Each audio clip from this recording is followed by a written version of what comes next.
Good morning everyone. आप लोगों का ज़्यादा समय नहीं लूँगी, बस कुछ इंपॉर्टेंट चीज़ें हैं जो कि डिस्कस करनी है और बतानी है कि क्या क्या करना है।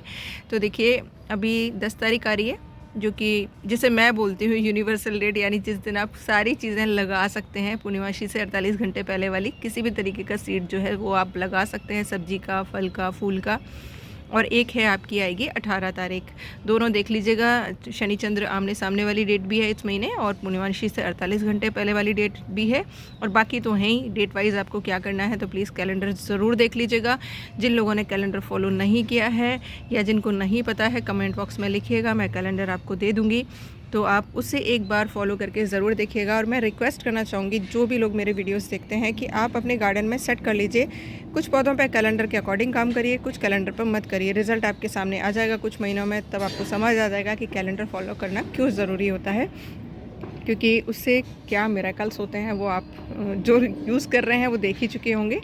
अच्छा, अब एक और चीज़ बोलना चाहूँगी कि मैंने आप लोगों के साथ शेयरिंग किया था कि अगर आप अपने गार्डन का नया सेटअप कर रहे हैं तो आपको कहाँ पर पौधे लगाने हैं, पहले तो ये डिसाइड करना पड़ेगा। आप ज़मीन में लगा रहे हैं, बालकनी में लगा रहे हैं, टेरेस पर लगा रहे हैं, फिर आप डिसाइड करिए कि आपको कौन कौन से पौधे लगाने हैं। उसका भी मैंने आपको बताया था कि आप किन पौधों को आप लगा सकते हैं, जो कि आप जिनकी आप फल, पत्ती, तना, फूल, कंद किसी न किसी चीज़ को खाने में यूज़ करें, वो चीज़ लगाइएगा। उसके बाद में था मिट्टी का मैंने आप लोगों को बताया कि आपके यहाँ जैसी भी मिट्टी है ना, उसको लाइए। लाने का काम आप कहाँ से करेंगे, किसी जंगल से लाइए, किसी पार्क से लाइए, किसी ऐसी जगह से लाइए जहाँ केमिकल ना डलता हो। और देखिए, ढूंढेंगे तो सब चीज़ मिल जाती है, ढूंढना पड़ेगा आपको। मैं तो देखिए, मेरे घर आसपास में बहुत पार्क हैं, तो मैं तो क्या करती हूँ, वहाँ पर पेड़ों के नीचे की बस ऊपर की लेयर, जहाँ पर पत्तियाँ सड़ गल जाती हैं, उनको लेकर आती हूँ और उन्हीं से मेरी मिट्टी बहुत अच्छी बनती है। और साथ में मैं जो करती हूँ, आप लोगों के साथ शेयरिंग रेगुलर चल रही है, कि मेरे घर का जितना भी किचन वेस्ट होता है वो डलता है, और पत्तियाँ मिक्स कर करके मैं पॉट्स में भरती जाती हूँ। ऊपर की सिर्फ 1/4 जो लेयर होती है वो मिट्टी और खाद मिली मिट्टी की होती है, बाकी नीचे सारा का सारा वेस्ट भरा हुआ रहता है। और उसी का रिज़ल्ट है कि मेरे यहाँ पर पौधे बहुत ज़्यादा हेल्दी रहते हैं। आपने इस बार गर्मी का भी देखा प्रचंड रूप, सर्दी का भी आप देख रहे हैं, और बरसात का तो होता ही है। इस बार बरसात भी काफ़ी लंबी पड़ी, उसके बावजूद भी सभी पौधे हेल्दी रहते हैं। उसके पीछे रीज़न वही है, एक तो मिट्टी में देखिए बहुत सारा जीवन है जो कि सारी चीज़ें खुद मैनेज करता है। दूसरा, मिट्टी में जो मैं भरती हूँ वो मेरे जो मिट्टी में रहने वाले जीव हैं उनका भोजन है, डिकम्पोस्ट होता है, पौधों को भोजन मिलता रहता है, तो मुझे बहुत ज़्यादा मेहनत नहीं करनी पड़ती है। और यकीन मानिए, जो भी लोग फॉलो कर रहे हैं कैलेंडर को, या जो भी पॉट फिलिंग का मेथड फॉलो कर रहे हैं, मुझे लगता है इस बार उन लोगों ने काफ़ी रिलैक्सिंग मोड में अपनी गार्डनिंग की होगी। क्योंकि गार्डनिंग को या बागवानी को ऐसा मत बनाइए जो कि आपको स्ट्रेस दे जाए। मुझे गर्मियों में 1 या 1.5 महीना बहुत स्ट्रेस हो जाता है। रीज़न की प्लांट्स है बहुत सारा, और हर वैरायटी का पौधा है, जिसमें डेलिकेट प्लांट्स भी हैं और हार्डी प्लांट्स भी है। अब हार्डी प्लांट्स तो देखिए चल जाते हैं, लेकिन जो डेलिकेट प्लांट्स हैं ना, वो थोड़ा सा दिक्कत कर जाते हैं। आप उन्हें देख देख के स्ट्रेस में आते रहते हो कि भाई 3 दिन में 3 बार भी पानी डालना पड़ जाता है। तो इस बार की गर्मियों में मैंने एक चीज़ डिसाइड की है कि इस बार मैं जब अपना अभी फरवरी के बाद में अपना गार्डन फिर से सेटअप करूँगी, तो उसमें मैं हार्डी प्लांट ज़्यादा रखूँगी। जो बहुत ज़्यादा डेलिकेट प्लांट्स हैं उनको थोड़ा कम रखूँगी, जिससे कि भाई मुझे जो टेंशन हो जाती है, क्योंकि बागवानी स्ट्रेस के लिए तो बिल्कुल मत करिए।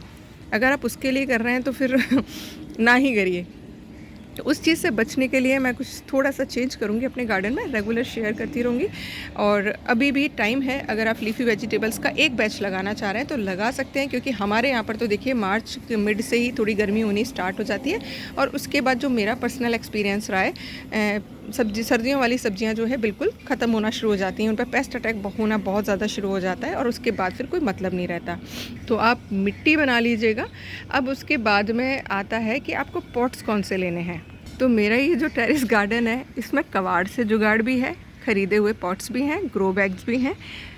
अब आप ज़मीन में कर रहे हैं तो देखिए मिट्टी का गमला बेस्ट रहता है, लेकिन अभी मिट्टी के गमले उतने अच्छे आते नहीं हैं, वो इतने झड़ जाते हैं, कहीं मिट्टी में खार होती है तो वो ख़राब हो जाते हैं।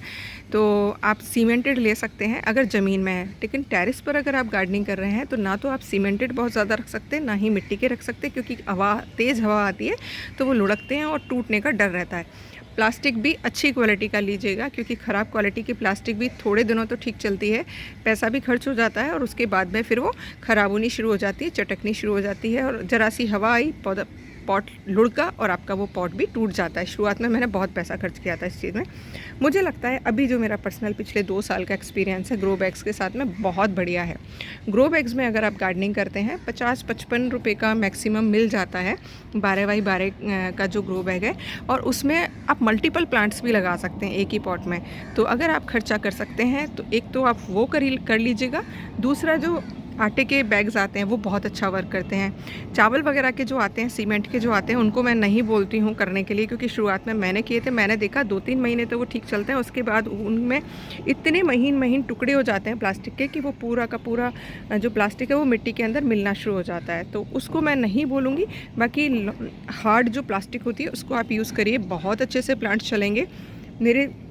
आप देखेंगे आटे के बैग्स में ही देखिए कितने बढ़िया कॉलियस चलते हैं, और मेरा जितना भी प्लांट है उसमें से काफ़ी सारा परसेंट जो होगा आटे के जो बैग आता है उसका है। अब कुछ महीनों से आटा नहीं मंगा रही हूँ, मैं खुद पिसवा के ला रही हूँ गेहूँ सामने तो नहीं आ रहे हैं, बट पहले के मेरे सारे यूज़ हुए हुए हैं। बाकी ग्रो बैग्स, बाकी प्लास्टिक का जो भी बकेट कंटेनर आप ले लीजिए, पौधा किसी में भी लग जाएगा। मैं आपको हर तरीके के पौधे पॉट में पौधा दिखा चुकी हूँ, सब चीज़ में लग जाता है अगर आपकी मिट्टी अच्छी होती है। और मेरे टेरेस पर आपको ऐसी चीज़ों में पौधे दिख जाएंगे जिनमें सोचते भी नहीं है लोग बाग, बट लग जाते हैं। बस आपको मिट्टी अच्छी बनानी होती है। मिट्टी अच्छी बनाने के बहुत सारे तरीके हैं, वो मेरे प्लेलिस्ट हैं, आप उन्हें देख लीजिएगा। तो आप हर तरीके की चीज़ में पौधा लगा सकते हैं। थर्माकोल के बॉक्सेस होते हैं, उनमें भी बहुत अच्छे प्लांट्स चलते हैं। एग्जाम्पल है ये फोनेक्स पाम, पिछले 3 साल से लगा हुआ है एक छोटे से AC के बॉक्स में, सॉरी थर्माकोल के बॉक्स में। एक बार भी मैंने इसकी मिट्टी को चेंज नहीं किया है और बहुत अच्छे से ग्रोथ कर रहा है। 2-3 प्लांट इसमें लगे हुए हैं, जिसमें स्पाइडर प्लांट भी है और ये फोनेक्स पाम भी है। प्लास्टिक की बोतल में तो सबको पता ही है, बहुत अच्छे से चलते हैं। बाकी आप खुद भी बना सकते हैं, कपड़े के बहुत अच्छे चलते हैं। मजबूती इनको देनी होती है, थोड़ा ट्रिक होता है, उसमें भी कर सकते हैं। बस प्लास्टिक का मैं ये कहूँगी, प्लास्टिक की कोई भी चीज़ यूज़ कर रहे हैं तो उसका ये देख लीजिए कि वो मतलब छोटे छोटे से टुकड़ों में कन्वर्ट ना हो जाए, जिससे कि ना तो वो रिसाइकलिंग के लायक रहे और ना ही वो आपके टेरेस पर ढंग से काम करे। बाकी आप हर तरीके की चीज़ों में पौधे लगा सकते हैं। ये देखिए मेरा खंगर में लगा हुआ है, कितना बढ़िया चल रहा है जेड प्लांट। तो आप अपने जो बजट है ना आपका, उसके अकॉर्डिंग डिसाइड करिए कि आप किस में आप पौधे लगाना चाहते हैं। तो भाई यही कहना चाहूँगी कि टेरेस पर गार्डनिंग कर रहे हैं तो कोशिश करिए। ग्रो बैग्स बहुत अच्छा ऑप्शन है, सस्ता भी है और ड्यूरेबल भी है। 3 साल से तो मैं यूज़ कर रही हूँ, कुछ नहीं हुआ है, एज इट इज़ है। 5-6 साल भी सुना है लोगों के चल रहे हैं बहुत अच्छे से। बाकी आपको जो कबाड़ मिले अपने घर का, देखिए एक चीज़ और कॉन्सेप्ट चल गया है, कबाड़ी से कबाड़ उठा के लेके आ रहे हैं, दूसरों के घरों का कबाड़ उठा के लेके आ रहे हैं। मत लाइए यार, एनर्जी होती है हर किसी की उसके अंदर, तो प्लीज़ अपने घर की एनर्जी को अपने घर में रखिए। किसी दूसरे के घर की एनर्जी को या दूसरों के वेस्ट की एनर्जी को अपने घर में मत लाइए। ये मेरी पर्सनल सोच है, मे भी हो सकता है कोई इस चीज़ से एग्री ना हो। अपने घर का सारा कबाड़ आप यूज़ कर सकते हैं, बट बहुत ज़्यादा कबाड़ा भी मत रखिए। यूज़ करते रहिए, प्लांट लगाते रहिए, लेकिन स्टोर करके मत रखिए, क्योंकि वो भी एक नेगेटिविटी का कारण बन जाता है। तो आई होप आप लोगों को इन्फॉर्मेशन पसंद आई होगी तो अप्लाई कर लीजिएगा, शेयरिंग ज़रूर करिएगा। और नेक्स्ट वीडियो में आप लोगों को, कुछ लोगों को कन्फ्यूज़न है लिक्विड का, तो वो मैं शेयर कर देती हूँ कि कैसे करना है, क्या करना है। जितना मुझे आता है कोशिश कर रही हूँ आप लोगों के साथ शेयरिंग करने की, जिससे कि आपके गार्डन सबके कलरफुल बन सकें और विदाउट केमिकल आप बहुत आराम से गार्डनिंग कर सकें। चैनल को सब्सक्राइब नहीं किया है तो प्लीज़ कर लीजिएगा। यूट्यूब पर बहुत कम लोग हैं जो कि देखते हैं, तो प्लीज़ मुझे ज़रूरत है कि लोगों तक, ज़्यादा से ज़्यादा लोगों तक मैसेज पहुँचे, तो प्लीज़ शेयरिंग ज़रूर करिएगा। Thank you.